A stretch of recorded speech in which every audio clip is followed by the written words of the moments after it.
오늘도 열왕기하 볼 텐데요. 예. 주전 930년에 이스라엘이 이렇게 남유다와 북이스라엘로 분열이 됐어요. 몇 년도예요? 주전 930년에. 그렇죠? 그때 이제 이 남유다의 왕은 르호보암인데, 르호보암은 솔로몬의 아들입니다. 근데 그 북이스라엘은 여로보암인데, 이 사람은 솔로몬의 신하였던 사람이에요. 근데 뭐 둘이 뭔가 마음이 안 맞았는지 이렇게 둘로 갈라졌어요. 이제 오늘은 남유다의 왕들을 먼저 좀 살펴볼 텐데요. 이렇습니다. 우와, 진짜 많죠. 네? 남유다의 왕 총 몇 명이에요? 그러니까 20번까지 있는데 총 20명인데, 사실은 여기 7대 왕 아달랴는 유다 왕조가 아니에요. 그래서 이 사람만 빼면 사실은 19명이고, 이 사람까지 사실 북이스라엘에서 시본 사람인데 여왕입니다. 이 사람까지 합치면 20명이 되고 그래요. 그래서 남유다 왕조의 왕이 몇 명이냐라고 하면 19명 또는 20명이라고 얘기한 이유가 있는 거예요. 아달랴를 집어넣느냐 집어넣지 않느냐, 그 차이죠. 남유다 북이스라엘이 갈라진 게 몇 년도라고요? 주전 930년.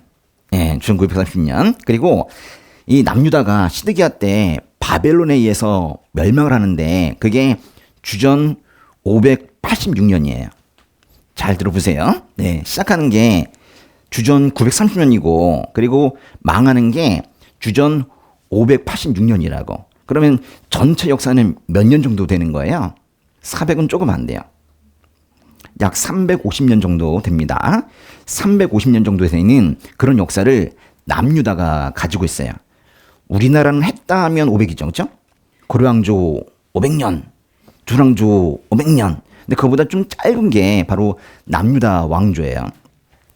여기 보시면은 르호보암부터 아사까지는 주전 10세기, 그리고 여호사밧부터 요아스까지는 주전 9세기, 아마샤부터 히스기야까지는 8세기, 그리고 므낫세부터 여호야김까지는 7세기, 그리고 나머지는 6세기인데요. 여기 시작하는 게 바로 930년이고 이 끝나는 게 바로 586년이거든요. 그러니까 주전 9세기, 8세기, 7세기는 300년이 그대로 다 가는 것이고, 이 앞에 여기가 한 30년 정도 되고요. 그리고 이 뒤에가 20년 정도 되니까 합치면 몇 년이에요? 350년 그렇게 되는 거예요. 이 왕들의 이야기는 이미 열왕기 상에서 시작이 되었습니다. 그래서 4대 여호사밧 이야기까지는 열왕기 상에서 다루고 있었는데, 그 이후의 왕들은 지금 보고 계시는 열왕기 하에서 다루게 돼요. 사실은 이 왕들에 대한 평가는 세 가지로 나눠지게 되는데요. 첫 번째는 이거예요. 한번 읽어볼까요? 하나님 보시기에도 올바르게 행동했고 다윗이 한 대로 행한 왕들, 완벽하네요. 그죠? 이런 사람들이 있어요. 두 번째 평가는요, 하나님 보시기에는 올바르게 행동했지만 다윗이 한 대로 행하지 않은 왕들. 다윗이 한 대로 행했다, 행하지 않았다, 요게 차이점이 있는데요. 다윗이 한 대로 행했다는 것은 다윗처럼 하나님의 마음을 잘 살펴서 행동을 했다는 거예요.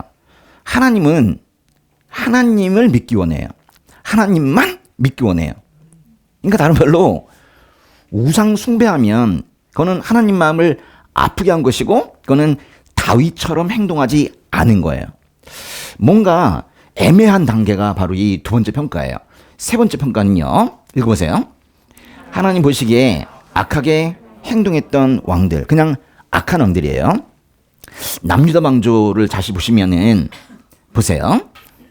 뭐 이게 나오죠, 그죠? 예. 근데 여기 이제 까맣게 이렇게 된 것은 악한 왕들이고, 이렇게 된 거 있죠, 이렇게. 이런 사람들이 진짜 선한 왕이에요. 하나님 보시기에도 올바르게 행했고 다윗이 한 대로 행동을 한 그런 왕들을 이렇게 표현했는데, 이런 표현이 몇 명 나오지 않아요.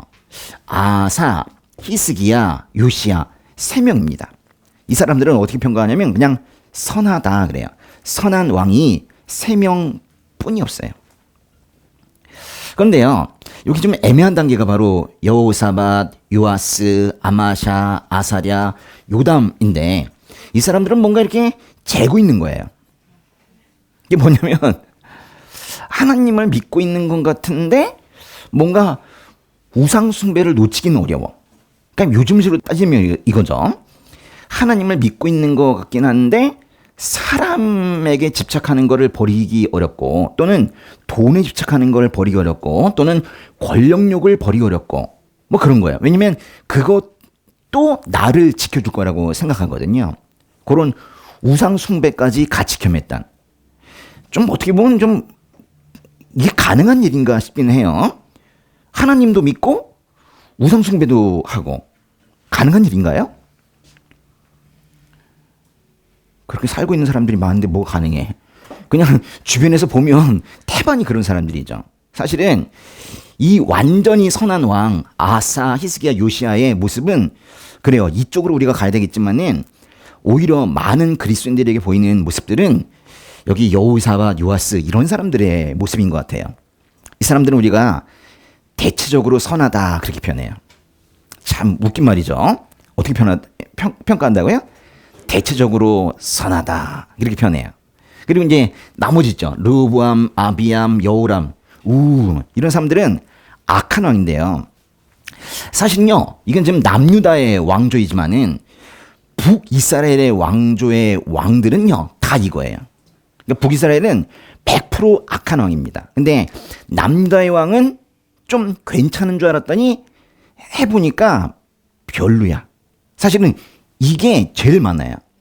오히려 악한 왕들이 반수 이상이고 선한 왕은 대체적으로 선한 왕까지 합쳐봐야 몇 명 되지 않는, 이게 바로 남유다의 상황입니다. 우리는 이 왕 중에서 이 9대 왕 아마샤 여기까지 이제 봤어요. 이제 우리가 10대 왕 누구죠? 아사랴, 우시야라고 하는데 요 사람을 이제 우리가 볼 차례예요. 제 1대 왕 한번 볼까요? 복습하지 말까? 네. 1대 왕이 누구예요? 르호보암이죠. 1대 왕은 르호보암입니다. 솔로몬 아니라 솔르몬인데요. 네? 여로보암과 헷갈리지 말라고 했죠.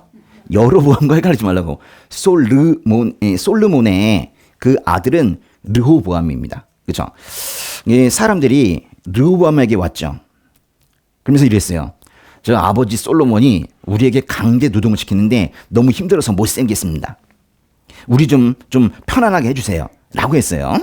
그래서 이제 이 르호보암이 뭐라고 그랬어요? 내 아버지께서 너희 멍에를 무겁게 하셨다고 했느냐? 나는 더 무겁게 할 것이다. 그러면서 내 아버지께서 너희를 채찍으로 치셨다면 나는 정갈로 칠 것이다.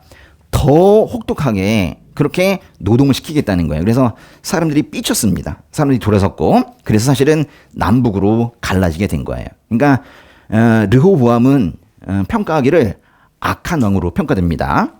2대 왕 볼게요. 2대 왕은 누구예요? 아비암이라고도 표현하고 아비야라고 쓰기도 해요. 성경에서는 두 가지 표현을 다 쓰고 있는데요. 그 아비암은 아버지처럼 하나님 앞에 온전하지 못했어요. 르호보암처럼 하나님 앞에 온전하지 못했습니다. 말하자면 악한 왕이에요. 이 사람도 악합니다. 근데 하나님께서는요, 이 악한 왕들을 치지 않으시고 용서해 주세요. 바로 다윗을 위해 용서하신 거예요. 그러니까 우리가 이제 이게 열왕기 보면서 야, 참 논리적이지 않다 그런 생각도 해야 되는데, 악한 왕은 벌 주고 착한 왕은 복 받고 그러면 너무 편하잖아요. 그럼 읽을 때 편한데 우리는 야, 이 사람 좀 심하다 싶은데 용서를 받아요. 사실 복음이 그렇잖아요. 다윗을 위해서 유대 왕조와 예루살렘을 강하게 하셨어요. 하나님께서 이 아비양을 보신 게 아니라 다윗을 보시고 이 혹독한 심판을 피해가게 하신 거예요. 그런 얘기가 자꾸 나오는 거예요. 남유다에는 좀 특이한 역사가 있습니다. 다른 말로 하면 예수를 위해 사람들을 용서하신다는 게 그게 복음이에요. 그러니까 열왕기하는 다윗을 위해라고 표현하고 있지만 사실은 우리 신약시대에 살고 있는 우리는 예수를 위해 우리가 용서되었구나, 예수님의 공로 덕분에 우리가 용서되었구나, 이거를 파악하라는 게 바로 열왕기의 메시지예요. 3대 왕 보겠습니다. 3대 왕은 누구예요? 아사. 예, 아사가 바로 3대 왕인데요. 아사는요, 유다 땅에서 남창을 쫓아냈어요. 남자 동성애자, 그 남창을 쫓아내고, 그리고 모든 우상들을 없애버렸대요. 우상들을 다 깨부셨대요. 그리고 그래서 성경은 아사를 이렇게 평가합니다. 아사의 마음은 뭐예요? 평생 여호와 앞에서 온전했대요. 야, 대단하다, 그죠? 마음이 하나님 앞에 온전하다고 평가된다면 이거만큼 극찬 없을 것 같아요. 비석에 이렇게 쓰여지면 얼마나 좋을까요? 그죠? 응? 참으로 이상적인 평가예요. 그래서 아사는 남유다 왕 중에서 그 선하디 선한 왕 중에 그 3명 중에 한 명이 바로 아사입니다. 그래서 아사라는 이름은 좀 알아두셔도 괜찮을 것 같아요. 4대 왕 여호사밧인데요. 여호사밧. 이 사람은 하나님 보시기에 정직하게 행했지만은 부족한 면이 많은 사람이었어요. 신앙을 갖고 있긴 한데, 하나님 믿고 있긴 한데, 뭔가 부족하고 연약하고 그런 모습이 많았어요. 우리 같은 것 같아. 그래서 대체적으로 선한 왕이라는 평가를 받고 있는데요. 여호사밧은 근데 그 남유다의 왕인데 북쪽에 있는 형제국가 북이스라엘의 왕과도 평화롭게 지냈대요. 뭔가 남북 교류가 있는 거예요. 그래서인지 북이스라엘에 그 아주 나쁜 왕이 있죠. 아합이라고. 그 아합과 함께 전쟁에 나갔다가 아합이 죽는 거를 본 사람이 바로 여호사밧입니다. 5대 왕 누구예요? 여호람. 이게 북이스라엘에도 이 똑같은 이름이 있습니다. 여호람 또는 요람이라고 하는데요. 할아버지였던 아사, 또 아버지였던 여호사밧. 아사는 완전히 선하고 여호사밧은 대체적으로 선하다는 그런 평가를 받았는데, 이 여호람은요, 여호와의 눈앞에 악을 저질렀다, 이렇게 부정적으로 평가되고 있어요. 왜 그렇게 됐냐면 그 모든 것이 아합의 딸인 아달랴와 결혼하면서 시작이 됐어요. 아합의 딸이면 북이스라엘에서 아달랴라는 여인이 시집을 남유다로 오게 된 건데요. 그 결혼을 하면서부터 이상하게 되기 시작했어요. 여호람은 아합의 딸을 아내로 맞으면서 아합의 바알 숭배도 같이 하게 된 거예요. 하나님도 믿고 바알도 숭배하고. 결혼으로 남북을 교류한 게 결국 유다를 망치고 있었던 거예요. 그럼에도 불구하고 여기 또 반전이 있어요. 그럼에도 불구하고 하나님께서는 다윗을 위해서 다윗 왕조가 계속 맥을 이어가게 하셨습니다. 참 이해가 되지 않는 부분이에요. 6대 왕국이에요. 6대 왕은 누구예요? 아시아입니다. 이 사람도 뭔가 악한 왕으로 표현하네요. 이 사람은 자위기간이 1년밖에 안 돼요. 매우 짧은데요. 아시아도 역시 여호와 보시기에 악을 저질렀습니다. 그 이유는 아시아도 성경에 말씀해 이르기를 아합 집안의 사위였다고 그래요. 그러니까 아시아의 엄마가 누구죠? 아달랴. 아시아의 엄마는 아합의 딸인 아달랴인데, 이 사람도 아시아도 아합 집안의 어떤 여인과 결혼한 것 같아요. 그러니까 엄마도 북이스라엘 사람이고 아내도 북이스라엘 사람이면 북이스라엘의 바알 숭배를 그대로 영향을 받은 거예요. 그래가지고 뭐 바알 숭배에 아주 흠뻑했겠죠. 아시아는 북이스라엘의 왕이었던 여호람이 예후에 의해서 죽임을 당할 때 그때 같이 죽는 그런 왕이기도 합니다. 7대 왕 이름 뭐예요? 이 사람이 여왕이군요. 아달랴. 아주 유명한 사람이죠. 아달랴.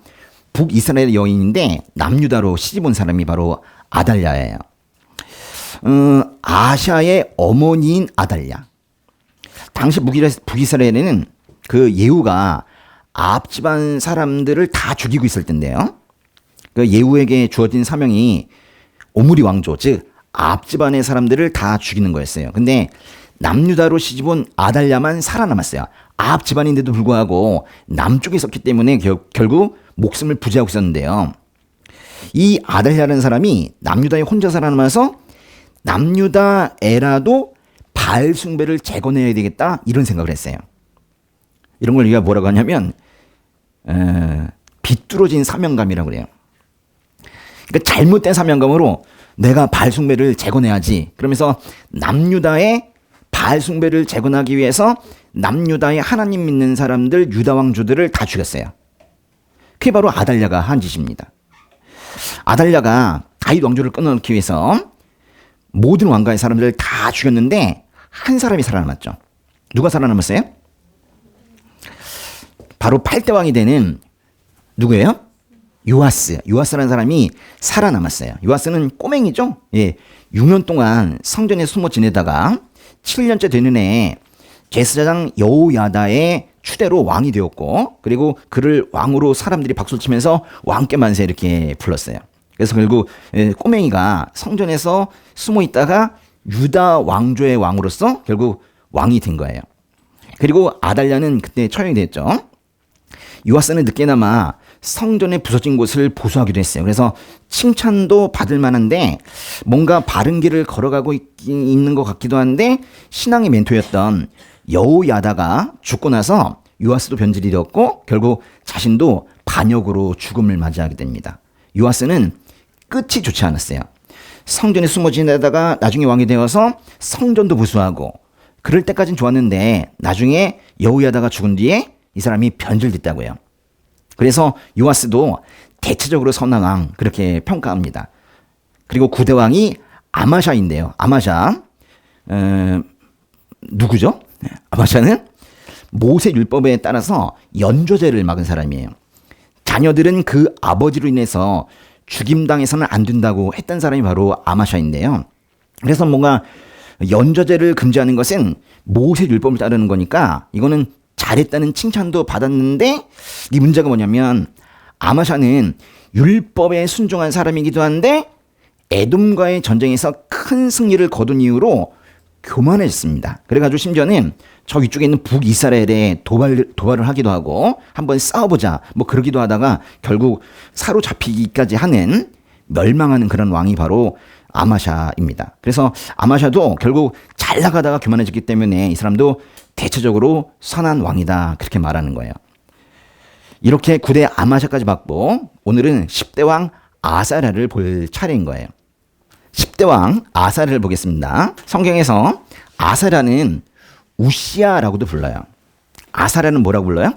우시야. 아사랴는 뭔 뜻이냐면 여호와께서 도우셨다는 뜻이에요. 좋네요. 뜻이 아사랴. 여호와께서 하나님이 도우셨대요. 그리고 우시야라는 표현도 있는데 우시야는 여호와는 나의 힘, 하나님은 나의 힘이시다. 뭐 그런 표현이에요. 어떻게 보아도 다 중요한 말이네요. 근데 열왕기에서는 아사랴와 우시야라는 표현을 다 쓰고 있어요. 근데 성경 전체적으로 보면 우시야라는 표현이 더 많이 나와요. 그리고 또 마태복음 1장에 나오는 예수님의 족보에도 우시야가 나오는데 거기에도 우시야라는 표현을 써요. 아사랴보다는 우시야라는 표현을 더 많이 씁니다. 그래서 저도 오늘은 웬만하면은 우시야라는 표현을 쓰도록 하겠습니다. 근데 웃긴 게 뭐냐면, 저만 웃기면 안 되는데요. 예. 웃긴 게 뭐냐면 마태복음 1장 8절에 보면 한번 읽어볼까요? 아사는 여호사밧을 낳고 여호사밧은 요람을 낳고 요람은 우시야를 낳고 다 외웠죠? 사실 마태복음 1장 상당히 중요한 족보인데 이때 이제 보시면은 요람은 우시야를 낳고 그랬어요. 아사가 여호사밧을 낳고 여호사밧이 요람을 낳은 거, 여호람을 낳은 것까지는 맞는데 그 다음에 여호람이 우시야를 낳았대요. 갑자기 뚝 뛰어서 5대 왕에서 10대 왕으로 넘어가는 거예요. 그러니까 중간에 아시아, 아달랴, 요아스, 아마샤가 통째로 사라져 버렸어요. 그러니까 우리가 성경에 나오는 족보들에서 누가 누굴 낳고 하는데 사실은 히브리어에는 낳았다, 뭐 씨가 되었다 그런 표현이 있는데 그게 사실 아들인지 손자인지 더 밑에 후손인지는 솔직히 잘 몰라요. 그래서 이게 낳고라고 했다고 아빠와 아들 관계는 꼭 아닌 거예요. 낳고 그게 바로 후손이다 그런 의미예요. 그래서 요람이 아사랴 우시야를 낳았다는 표현이 마태복음에 있는 거예요. 그럼 이제 본격적으로 아사랴, 즉 우시야 왕에 대해서 살펴보도록 하겠습니다. 열왕기하에 15장에 우시야 얘기가 나오는데 1절부터 7절까지 나오거든요. 다 읽어보도록 하겠습니다. 시작. 이스라엘 왕 여로보암 27년에 유다 왕 아마샤의 아들 아사랴가 다스리기 시작했습니다.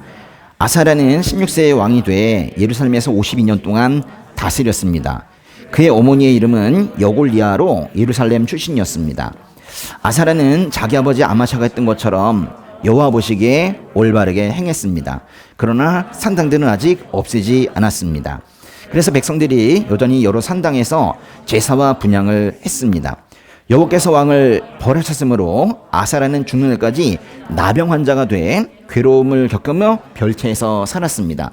왕의 아들 요담이 왕국 일을 관리하고 그 땅의 백성들을 다스렸습니다.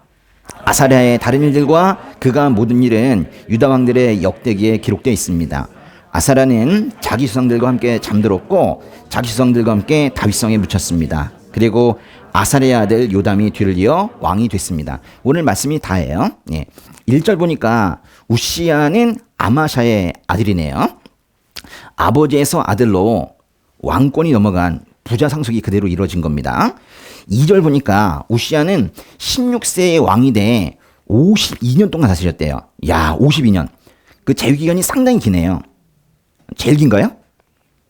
아니요, 남유다에서 두 번째입니다. 이제 나중에 보시게 될 므낫세라는 왕이 제일 재위를 오래 했어요. 아주 악한 왕인데 오히려 더 재위 기간이 긴 사람이 있습니다. 어쨌거나 52년도 상당히 긴 건데 52년. 근데 이 긴 재위 기간에 비해서 열왕기 하에는 지금 그의 업적이 매우 간소하게 간결하게 표현되고 있어요. 우시야도 여호와 보시기에 올바로 행했지만 산당들은 없애지 않았대요. 우시야는 하나님으로부터 벌을 받았대요. 그래서 우시야가 죽는 날까지 나병 환자가 되어서 괴로움을 겪으며 별채에서 지내게 되었대요. 레위기 말씀에 따르면 우시야는 악성 피부병 환자에 해당하기 때문에 부정한 사람이에요. 이 사람은 결코 왕 노릇을 제대로 할 수 없어요. 그래서 우시야가 왕 역할을 하는데 여러 가지 제한이 생겼습니다. 살아있긴 한데 왕 노릇은 못하는 거예요. 그래서 그 아들 왕자 요담이 공동 통치를 합니다. 명의로는 아빠가 왕이지만은 그 아들이 실질적인 통치를 하게 되는 거예요. 그래서 두 사람이 같이 있는 이런 상황이 생기는 거죠. 그러면 우시야가 나병에 걸린 것은, 잘 들으세요. 우시야가 나병에 걸린 것은 산당을 없애지 않았기 때문일까요? 지금 이거 나온 게 그거밖에 없어요. 산당 없애지 않았다, 나병에 걸렸다 그랬어요. 산당에서 예배드린 것은 예루살렘 성전에서만 예배를 드리기를 원하시는 하나님의 뜻과는 맞지 않는 거예요. 그러나 산당을 없애자는 게 어디 이 사람 한 명입니까? 히스기야 때까지 웬만한 사람들은 다 산당을 없애지 않았어요. 그러니까 나병의 원인으로 산당을 없애지 않은 거를 말하기에는 조금 뭔가 논리적으로도 맞지 않는 것 같아요. 그러면 왜 이 사람이 갑자기 나병이라는 벌을 받았을까요? 그래서 역대기하를 한번 찾아본 거예요. 우시야 얘기를 하고 있는 역대기하 내용을 보면 혹시 거기 나병의 원인이 나오지 않을까? 왜 벌을 받았을까? 그래서 찾아봤는데요. 정말 역대기하를 보면 우시야에 대한 얘기가 정말로 다른 시각으로 많이 기록되어 있어요. 우선 역대하의 26장에 4절과 5절 한번 읽어볼게요. 우시야는 자기 아버지 아마샤가 했던 것처럼 여호와의 눈앞에 옳게 행동했습니다. 그는 하나님을 두려워하도록 가르쳐준 스가랴가 살아있는 동안 하나님을 구했습니다. 우시야가 여호와를 찾는 동안은 하나님께서 그가 하는 일을 잘되게 해주셨습니다. 이 마지막 문장 다시 한번 읽어볼까요? 우시야가 여호와를 찾는 동안은 하나님께서 그가 하는 일을 잘되게 해주셨습니다. 이 찾는 동안은 그런 거 보니까 계속 그런 것 같진 않은데 그래도 뭔가 여호와를 찾으면서 한동안 살았나 봐요. 우시야도 여호와의 눈앞에 올바르게 행동했습니다. 그래서 우시야가 하는 일을 하나님께서 도우셔가지고 모든 일이 잘 됐대요. 형통했대요. 근데 이제 여기 보시니까 여호와를 찾는다는 표현이 나오는데 진짜 이 표현 멋지지 않습니까? 여호와를 찾는다. 여호와를 구한다. 뭐 이렇게 번역한 성경도 있는데요. 여호와를 찾는다. 여호와를 구한다. 이것과 가장 가까운 영어 단어는 seek란 단어가 있어요. seek. S-E-E-K. seek. 이거 알아요? seek, sought. 이 seek라는 표현은요, 이게 찾는다는 뜻인데, 뭐 find 뭐 이런 거랑은 좀 다른 것 같아요. 이게 도대체 무슨 의미를 가지고 있어요? 아니, 목적이 아예 뭔가를 발견하기 위해서 찾는 거예요. 어딨지? 이러면서 찾는 거예요. 그러니까 우연히 발견하는 게 아니에요. 하다 보니까 발견하는 게 아니라 찾으려고 마음 먹고 애를 쓰고 노력하고 그래가지고 찾는 거라고요. 찾으려고 애를 쓰는 것을 우리가 seek라는 표현을 써요. 사도행전 17장에 보면 이런 표현이 나오거든요. 하나님께서 민족과 국가를 만드시고 그들을 역사 속에 두시는 이유는 사람들이 하나님을 찾기를 바라시기 때문이래요. 심지어 사람들이 하나님을 더듬어 찾기만 하면 하나님을 만날 수 있다고 그랬어요.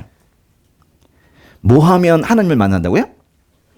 하나님을 더듬어서라도 찾기만 하면 하나님을 만날 수 있다고 그랬다고요. 우시아가 그렇게 노력을 기울여서 하나님을 찾았다는 거예요. 그러니까 하나님도 기쁘시죠. 우시아가 예뻐요. 그래가지고 나를 찾고 있네. 그래서 하나님께서도 우시아가 하는 일을 도우셔서 그가 하는 모든 일이 잘 되었다는 거예요. 주를 찾는다. 이거는 뭔 뜻이냐면요. 하나님 어디 계시지 뭐 이렇게 찾는 게 아니라 사실은 하나님은 온 천지에 편재하신 분이기 때문에 뭐 찾아서 나타나시고 못 찾으면 안 나타나시고 그런 분은 아니세요. 그러니까 주를 찾는다라는 이런 표현은 사실은 늘 생활 속에서 하나님의 뜻이 뭔지를 생각한다는 뜻이에요. 하나님의 뜻이 뭔지를 곰곰이 생각하는 거, 그리고 기도하는 거, 이런 걸 우리가 주를 찾는다, 하나님을 찾는다라고 표현해요. 이거는 하나님께서 원하시는 길일까? 이쪽으로 가는 건 하나님께서 원하시는 길일까? 계속 하나님께 물어보고 곰곰이 생각해보는 이런 걸 우리가 주를 찾는다고 그래요. 하나님께서 보시기에 얼마나 이쁘겠어요. 모든 선택의 갈림길에서 하나님께 항상 물어보고 이쪽으로 갈까요? 이쪽으로 갈까요? 또 다른 길이 있습니까? 라고 물어보는 거 얼마나 이뻐요. 그래서 이 편이 시편에도 많이 나와요. 왜냐면 시편은 계속 주를 찾는 거 그걸 하거든요. 특히 시편의 9편의 10절을 보면 한번 읽어볼까요? 여호와여 주의 이름을 아는 사람들은 주를 신뢰할 것입니다. 이는 주를 찾는 사람들을 주께서 결코 버리지 않으시기 때문입니다. 와, 대단하다, 그죠? 주를 찾는 사람들을 주께서 결코 버리지 않으신대요. 결론, 끝까지 주님을 찾으세요.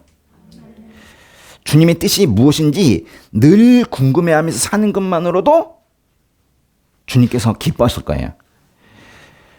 우리가 뭔가를 잘해서가 아니라 계속 궁금해하는 거예요. 주님의 뜻이 무엇일까? 내가 이쪽으로 가는 걸 주님께서 기뻐하실까? 아니면 이쪽일까? 우리가 음성을 잘 못 들어도 그거를 고민하는 것 자체가 주님의 뜻이 정말 뭘까? 기도해야 되겠다. 이런 생각을 하는 것 자체가 주님을 기쁘시게 하는 것이고, 그러면 주님께서 그가 하는 일을 잘 되게 하신다는 거예요. 믿으십니까? 뭐 믿을 수밖에 없죠, 뭐. 응? 성경의 말씀인데 그렇잖아요. 그러니까 주를 찾는 게 매우 중요한 거예요. 하나님께서는 여호와를 찾는 우시아도 버리지 않으셨어요. 그래서 우시아가 전쟁에 나갈 때마다 도우셨어요. 한번 읽어보겠습니다. 역대하의 26장의 7절. 하나님께서 우시아를 도우셔서 블릿 사람들과 구르바알에 사는 아랍의 사람들과 많은 사람들, 뒤에 말은 중요한 것도 아니야. 어느 전쟁에 나가도 다 이기는 건데 중요한 건 이거예요. 하나님께서 우시아를 도우셔서 이겼다는 거예요. 적이 강해서 우리가 지는 게 아니잖아요. 그죠? 하나님께서 내 편이신가? 그게 중요한 거죠. 또 하나 표현 보세요. 역대하 26장의 15절인데요. 에이, 앞에 거 읽지도 말고 이거만 읽어봐요. 이는 그가 놀라운 도심을 받아 강해졌기 때문입니다. 그러니까 우시아가 강해진 이유가 하나님의 도우심 때문이래요. 야, 대단하다, 그죠? 이렇게 우시아가 강해졌어요. 하나님의 도우심을 받아서 강해졌어요. 하나님께서 도우시면은 사람의 약함과 강함은 상관이 없는 것 같아요. 그 상관없이 강해지는 것 같아요. 눈을 들어 산을 보아라. 너의 도움 어디서 옵니까? 여호와 하나님으로부터. 그러니까 하나님께서 도우시면은 강해지는 거예요. 그러니까 우리가 이제 거울을 보면서 우리의 그 추악한 모습을 보잖아요. 약한 모습을 보잖아요. 근데 우리는 그게 내가 아닌 거예요. 그 거울에 비친 나의 모습이 약하든 강하든 상관없이, 뭐 없이? 상관없이. 그거를 평가 기준으로 삼지 말라고 해요. 상관없이 하나님께서 나를 도우시면은 내가 강해지는 거예요. 근데 만약에 하나님께서 도우시지 않고 그 거울에 비친 나의 모습 그대로 내가 행동한다면 결재권이 나한테 있고 내가 모든 거를 스스로 해야 되는데 아유, 전 못해요. 근데 그런 삶은 좀 지쳤어. 그건 기진맥진해지는 삶이에요. 그러니까 하나님께서 도우셔야지 사람이 강해지는 거예요. 그런데 또 문제가 있어요. 사람이 강해지면요, 좀 불안해요. 사람이 강해지면은 이게 감사함이 커지는 게 아니라 변해요. 변질돼요. 변할 가능성이 아주 높아져요. 그런데 우시아도 그랬어요. 지금 읽으신 말씀이 역대하 26장 15절인데요. 그 다음 절 한번 읽어보겠습니다. 시작. 그러나 우시아는 강해진 후에 교만해져 멸망하게 됐습니다. 우시아는 그의 하나님 여호와께 죄를 범했고 제단에 향을 피우려고 여호와의 성전으로 들어갔습니다. 아이고, 그러나로 시작됐네요. 그죠? 아주 불안하게 시작이 됐어요. 하나님께서 도우셔서 우시아가 강해졌는데 강해진 후에 교만해졌대요. 그래서 멸망하게 됐대요. 하나님의 도우심으로 강해졌는데 그 위에 교만해져서 멸망하게 됐대요. 이게 인간이에요. 막상 강해지니까 그전까지는 강해지는 과정에서는 하나님 도와주세요. 하나님이 하셨습니다. 그런데 진짜 막 강해지니까 결과적으로 그렇게 되니까 그때는 내가 잘했나? 그런 생각을 하는 거예요. 하나님의 도우심으로 강해진 사람이 자기가 혼자 강해졌다고 또는 약간의 양심이 있어서 뭐 하나님도 좀 도우신 건 있지만 그래도 내가 좀 능력이 있어서 내가 잘해가지고 그래서 강해졌다고 생각하는 거를 우리가 교만이라고 그래요. 교만이 별게 아니에요. 목이 곧고 그런 게 교만이 아니라 자기가 잘난 척하는 거 있죠. 내가 잘했다, 내가 했다 라고 생각하면 그게 바로 교만이에요. 이런 사람들은 도덕 기준이 두 개가 생겨요. 도덕 기준이 두 개가 생긴다고. 윤리 선생님 하신다고 그랬죠? 네. 도덕 기준이 두 개가 생겨요. 자기에게 적용하는 기준과 그리고 다른 사람에게 적용하는 기준이 두 개가 생겨요. 아니, 기준은 원래 똑같아야 되는데 자기에게 적용하는 기준과 다른 사람에게 적용하는 기준이 다르다니까요. 바람을 피워도 내가 하면 로맨스, 남이 하면 불륜, 뭐 그렇게 해석하는 거 있죠. 그걸 뭐라고 해요? 내로남불이라는 표현이 요즘에 착한 무슨 단어인 것처럼 무슨 뉴스에도 나오고 막 그러더라고요. 그 내로남불이라는 그 웃음말이 사실은 도덕 기준이 두 개라는 아주 참혹한 표현이에요. 우시야는 너무 강해진 나머지 다른 사람은 해서는 안 되지만 나는 된다고 생각하는 한 구석이 있었어요. 도덕 기준이 두 개가 생긴 거예요. 다른 사람을 해면 안 되지만 나쁜 거지만 나 정도는 뭐 해도 되지 라고 하는 기준이 두 개인 사람이 우시야가 되었다고요. 그게 뭐냐면 성전에 들어가서 향을 피우는 일이에요. 그게 뭐 이렇게 대단한가 싶지만은 성경의 율법에 따르면 성전에 들어가서 향을 피우는 거 우리가 분향한다고 하는데 그거는 제사장들만 할 수 있어요. 아론의 후손인 제사장들만 할 수 있는 게 바로 분향하는 거예요. 근데 그걸 갖다 이제 우시야가 지멋대로 자기가 향을 피우는 거예요. 나는 뭐 왕이지만 나 정도 능력 있는 왕은 이 정도는 해도 되지 라고 생각한 거예요. 그래서 이제 큰일 나다 싶어가지고 제사장 80명이 우시야에게 갔어요. 아주 목숨 걸고 간 거죠. 가서 그러시면 안 됩니다. 성소에서 나가세요 라고 말을 했거든요. 그때 우시야가 어떻게 했냐면 화를 냈어요. 그 장면 한번 볼게요. 읽어볼게요. 자기 손에 향로를 들고 있던 우시야는 화를 냈습니다. 우시야가 여호와의 성전에 있는 분향하는 제단 앞에서 제사장들에게 화를 내자 우시야의 이마에 나병이 생겼습니다. 우시야는 오히려 성전에서 제사장들에게 화를 냈대요. 아, 내가 뭐 향을 피우는데 누가 뭐라고 그러냐. 원래 그러면 안 되는데 자기는 된다고 생각한 거예요. 그러자 나병이 생겼대요. 나왔네요. 그죠? 이것 때문에 향 피우는 거를 막으려는 제사장들에게 화를 낸 것 때문에 하나님께서 분노하셔가지고 나병을 주신 거예요. 아, 이게 이유군요. 근데 우시야는 나중에 결국 나병 때문에 결국 죽게 됩니다. 우시야는 분명히 하나님의 도우심을 받아서 일이 참 잘 됐는데 너무 잘 됐나 봐요. 그래가지고 어느 순간 교만해졌어요. 잠언에 이런 말씀이 있거든요. 잠언의 30장의 8절과 9절인데 한번 읽어볼게요.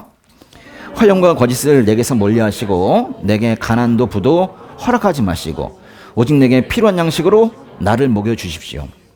그렇지 않으면 내가 배불러서 주를 부인하며 여호와가 누구냐 라고 할지 모르고 아니면 너무 가난해서 도둑질을 하여 내 하나님의 이름을 부끄럽게 할지도 모릅니다. 8절 한번 볼게요. 8절에 보시면은 이런 말 있죠. 오직 내게 필요한 양식. 딱 그만큼만 주시는 게 이게 복이에요. 그런데 너무 큰 분화, 너무 작은 가난이나 이런 것들을 이제 경험하게 되면 사람이 변한다는 거예요. 돈이 많이 생기는 것만 사람의 변질 요인이 아니라 너무 가난한 것도 그것도 변질 요인이라는 거예요. 그래서 9절 보시면은 너무 배가 불러가지고 여호와가 누구냐? 나 배부른데. 그렇게 할지 모르고 아니면 너무 가난해서 하나님의 이름을 욕되게 하는 죄를 지을지도 모른다는 거예요. 그것 좀 하지 않게 저희의 오직 내게 필요한 양식만 주십시오. 라는 말씀이 잠언에 있는데요. 이게 딱 죄인들에게 꼭 맞는 말씀이에요. 우시야는 강한 군사력을 바탕으로 주변 지역으로 영토를 확장하고 번영의 시대를 이끈 거는 맞아요. 그런데 이 시기에 사회적 불의가 심해지고 빈부격차가 늘어나고 종교도 형식주의에 빠지는 등 아주 많은 사회적인 문제점이 생겼어요. 그래서 하나님 보시기에 우시야 때는요, 사람이 볼 때는 뭐 잘했다고 하지만 하나님 보시기에는 눈살이 찌푸려지는 사회 현상이 곳곳에서 나타나고 있는 거예요. 그러니까 사람들은 박수를 칠지 모르지만 하나님 보시기에는 위태로운 거예요. 우시야, 너 왜 그러니? 그러면서 이제 남유다 전체 백성이 걱정되죠. 그래가지고 우시야 때 하나님께서 한 사람을 보내세요. 예언자 한 사람을 보내세요. 누굴까요?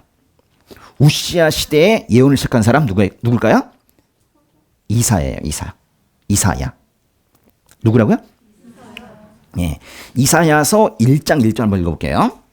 이것은 유다왕 우시야, 요담, 아하스, 히스기야 시대에 아모스의 아들 이사야가 유다와 예루살렘에 대해 본 이상입니다. 보세요. 이사야는 유다왕 우시야 때 예언 사역을 시작했는데 4명의 왕을 거쳐서 예언을 했대요. 우시야 때부터 요담, 아스를 거쳐 히스기야 때까지 사역을 했던 사람이 바로 이사야입니다. 이사야는 당시의 남유다를 이렇게 고발해요. 이사야서 2장의 7절부터 9절까지 읽어볼게요. 그 땅에는 은과 금이 가득하며 보석도 끝이었습니다. 그 땅에는 말들이 가득하고 병거도 끝이었습니다. 잘 살았다는 얘기네요. 그 땅에는 우상들이 가득합니다. 그들은 자기 손으로 만든 작품에 자기 손가락으로 만든 것에 절을 합니다. 사람들이 누구나 절하고 엎드리니 그들을 용서하지 마십시오. 지금 이사야가 하나님께 하는 말인데요.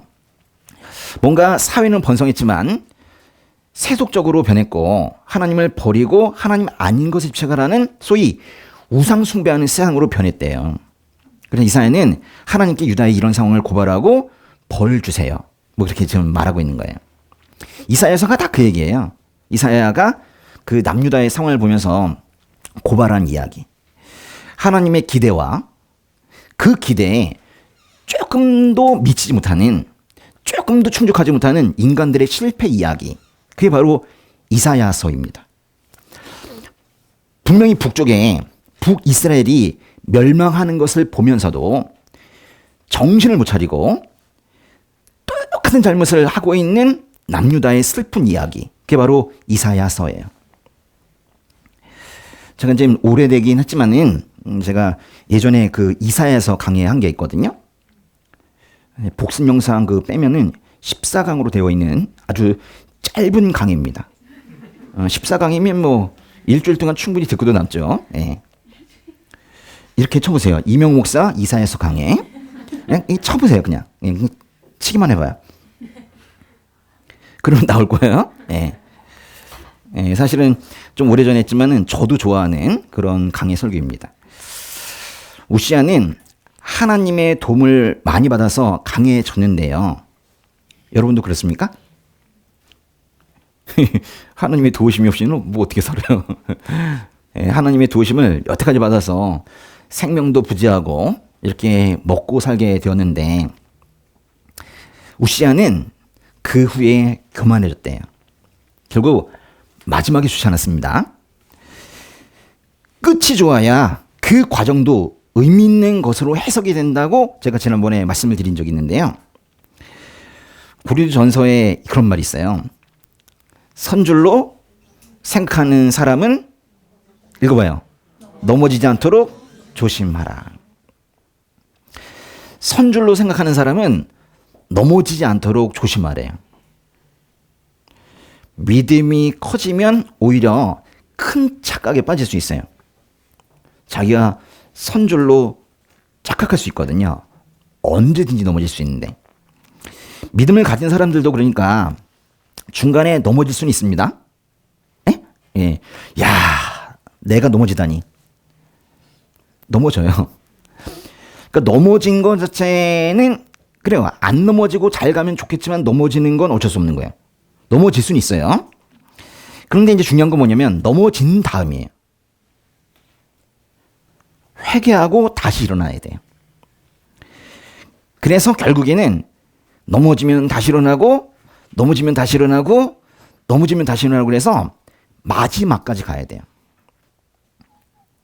그게 하나님께서 원하시는 거예요. 어떻게든 일어나라 일어나라 그래서 게임을 끝내자.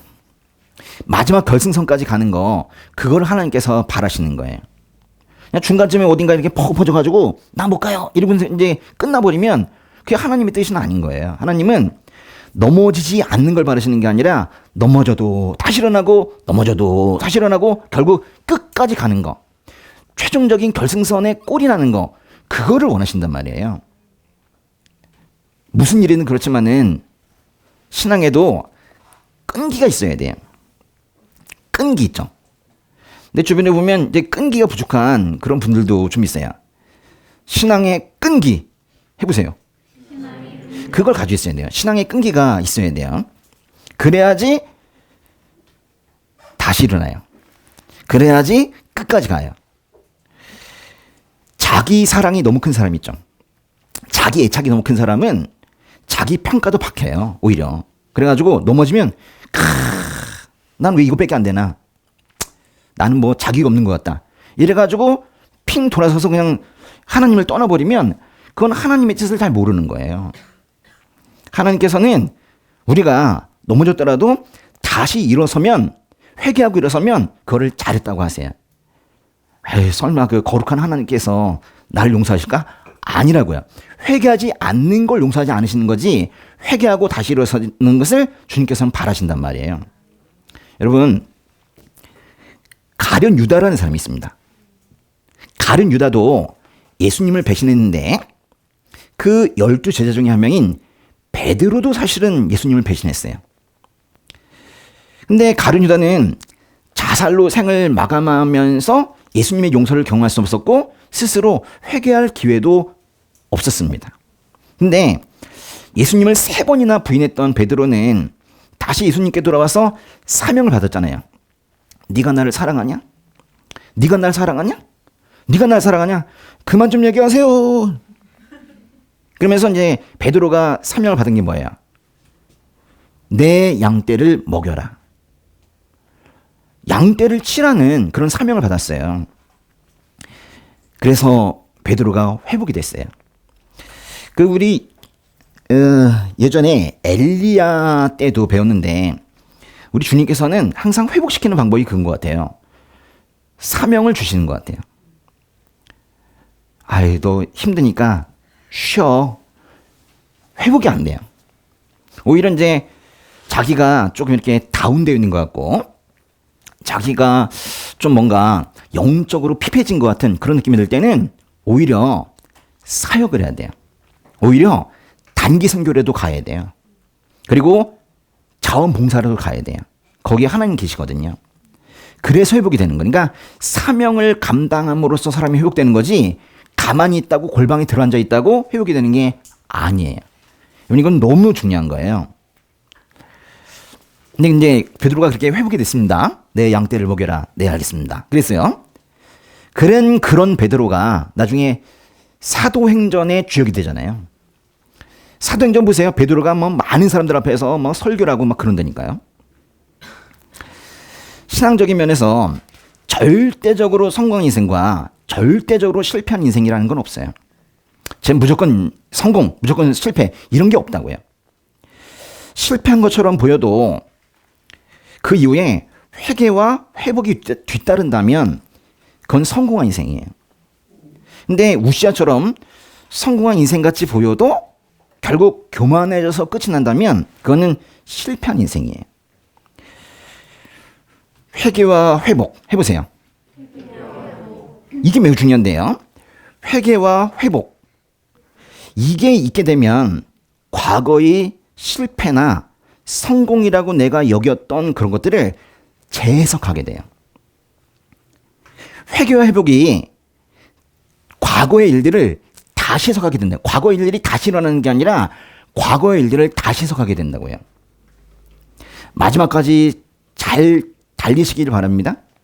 그래서 진정으로 신앙적으로 성공하는 그런 우리 성도님들 되시기를 제가 바라고 제가 그렇게 기도하도록 하겠습니다. 네.